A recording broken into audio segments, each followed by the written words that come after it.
রাধে কৃষ্ণ বন্ধুরা, সুন্দর সকাল নিয়ে আজকের দিনটা শুরু করে দিলাম।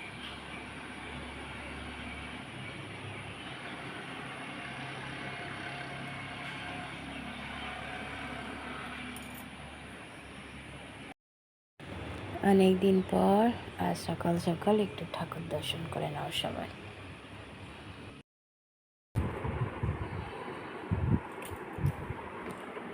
দিয়ে দিয়েছি চা,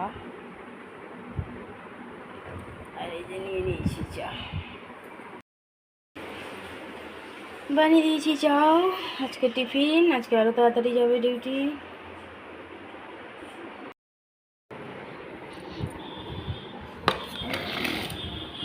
চান হয়ে গেছে বরমশাই, লেবু আছে। বরমশাই রেডি হয়ে গেছে ডিউটি যাওয়ার জন্য। জুতোটা পরবে আর চলে যাবে ডিউটি।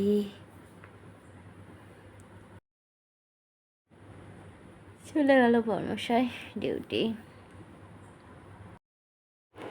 চলে গেল বরমশাই ডিউটি।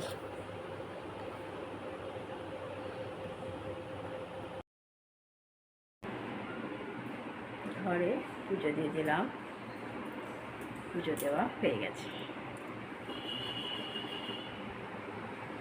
পুজো দেওয়া হয়ে গেল।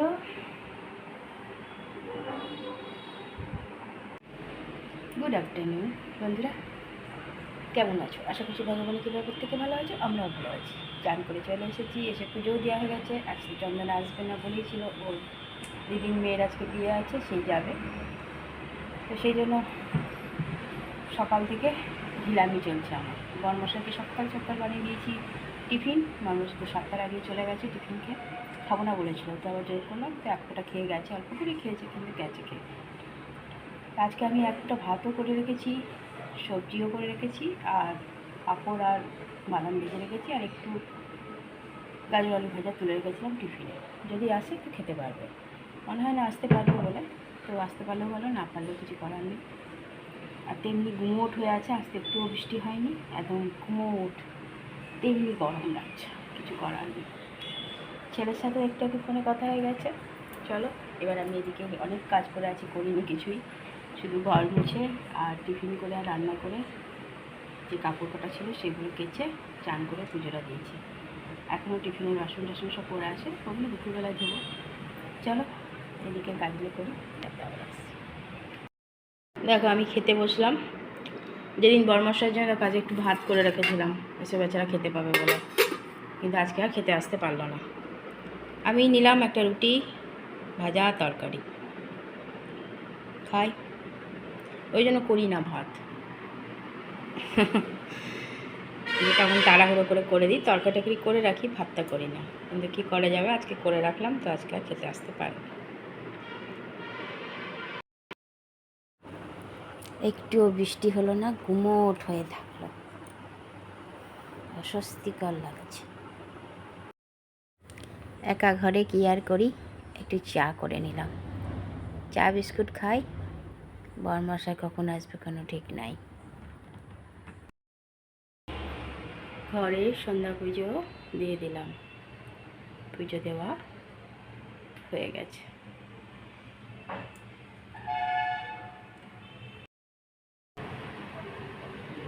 পুজো দিয়ে দিয়েছি।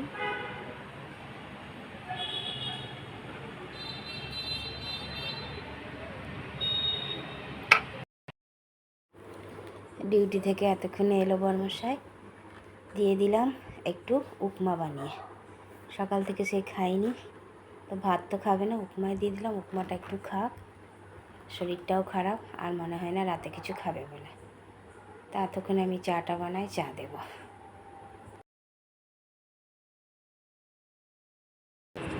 দিয়ে দিলাম চা,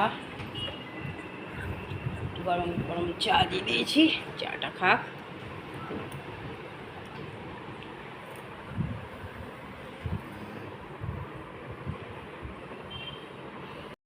বরমশাই তো রাতে শুধু উপমা খেয়ে শুয়ে পড়েছে, শরীরটা খারাপ। আমি এখন একটু ভাতটুকুন ছিল খেলাম, টেবিল ওখানে একটু ভাজা রাখা আছে, কালকে ব্যবস্থা করা যাবে। এমনি টেবিল মুছে দিয়েছি, গ্যাস মুছে নিয়েছি, বাসনও ধুয়ে নিলাম, রাতের সব কাজ কমপ্লিট।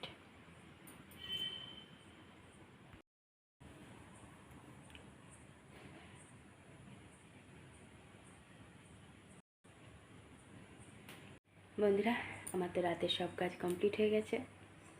আর বরমাসের তো আজকে ডিউটি থেকে এলো, তো আজকে একটু তাড়াতাড়ি এসছে, তবে আজ মধ্যে আর আসতে পারেনি, দুপুরে খেতেও আসতে পারেনি।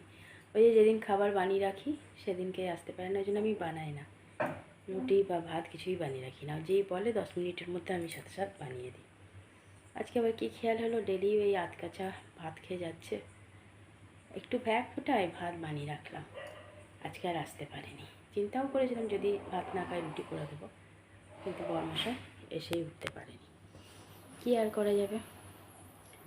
সেই এলো 8:30 নাগাদ, তো আবার জিজ্ঞেস করলাম, তো একটু উপমা বানিয়ে দিলাম। শরীরটা খুবই খারাপ, উপমা খেয়ে ওষুধ খেয়ে চা খেয়ে শুয়ে পড়েছে, কারণ রেস্টেরও দরকার। অত্যাধিক খাটনির জন্য এই শরীরটা আরও খারাপ হয়েছে, তার মধ্যে ঠান্ডা গরমটা লেগে গেছে, প্রচণ্ড গরম ও ভ্যাবসা। কদিন যেমন জামা টামা চেঞ্জ করতে পেরেছে, ভেতরে গেঞ্জি টেঞ্জি চেঞ্জ করে গেছিলো, এই কদিন তো সেটাও টাইম পাইনি, এসে এক ফোঁটা খেয়েই দৌড়েছে, ওইটাই ঠান্ডা গরমটা লেগেছে বলে এই অবস্থা। তো শুয়ে ঘুমিয়েও গেছে, আমি আর তুলিনি, আমি জানি আর রাতে খাবে না, জোরও করিনি, কারণ ঘুমটা জরুরি আছে। আবার আমি যে একটুকুন ভাতটুকুন ছিল, ওই ভাতটুকুন আমি আবার খেয়ে নিলাম, ফেলবো বলে খেয়ে নিয়েছি। এই করেই আমার খাওয়াটা বেশি হয়ে যায়, যত রাতে না খাবো তত ভালো থাকে, কিন্তু কী করা যাবে, ফেলতেও খারাপ লাগে, খেয়ে নিয়েছি। ছেলের সাথে ফোনে কথা হলো একটু আগে, ছেলেও আবার ফোন করেছিল, ওকেও বললাম শুয়ে পড়তে, কিন্তু জানিস হবে না, ছোটো এখনই ঘরে ঢুকলো, ছোটোর তো দেরি হয় ঢুকতে, কিছু করার নেই, ওর যেমন কাজ তেমনি ওকে করতেই হবে। আর দিদিভাইও ফোন করেছে আজকে দেরিতে, দিদিভাইয়ের সাথে কথা বলছি তখনই বরমশাই এসছে। আর এক ফোঁটা বৃষ্টি হয়নি, দুদিন ধরে একটুও বৃষ্টি নেই, কী বলবো। কাল তাও এক ফোঁটা হয়ে গরমটা বাড়িয়ে দিল, আর আজকে এক ফোঁটা বৃষ্টি নেই, আরও যেন ঘুমোট ধরে আছে, অস্বস্তিকর লাগছে। কী আর করা যাবে, অস্বস্তিকর লাগলেও চলতে হবে। চলো বন্ধুরা, অনেকটাই রাত হয়েছে, অনেক অনেক ভালোবাসা নেবে, আর আমার ভিডিওটা অবশ্যই লাইক শেয়ার কমেন্ট সাবস্ক্রাইব করে দিও, বেল আইকনটা টিপে দিও। কাল আবার একটা নতুন ভিডিও নিয়ে আসছি, আজকের মতো টাটা বাই, শুভরাত্রি, রাধে কৃষ্ণ।